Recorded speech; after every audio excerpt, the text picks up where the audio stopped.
ఆదిలాబాద్ జిల్లా బేల మండలంలోని టాక్లీ గ్రామంలో పటేల్ మంగం కోత్రు ఆధ్వర్యంలో ఘనంగా కొమరంభీం వర్ధంతి జరుపుకున్నారు. ఆదివాసుల ఆరాధ్య దైవం అయినటువంటి కొమరంభీం విగ్రహానికి సంఘం తరపున ఘన నివాళులర్పించారు.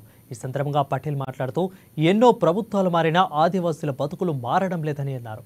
ఎప్పుడైతే ఆదివాసుల చట్టాలు పకడ్బందీగా మేలు చేస్తారో అప్పుడే ఆదివాసులకు నిజమైన న్యాయం జరుగుతుందని పేర్కొన్నారు.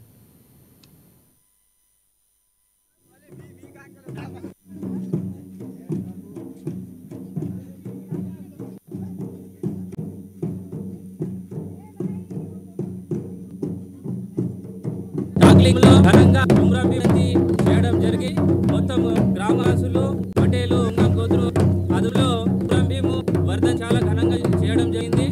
మేము ఈ సభాముఖంగా ఈ వర్ధన్కి సందర్భంగా ప్రభుత్వం ఒకటే కోరుతున్నాం, ఎప్పుడైతే మా ఆదివాసీ చట్టాలు జీవోలు హక్కులు అమలు చేస్తారో అప్పుడే ఆదివాసులకు నిజమైన న్యాయం అవుతుంది అని మేము సభాముఖంగా వర్ధన్కి సందర్భంగా తెలియజేస్తున్నాము.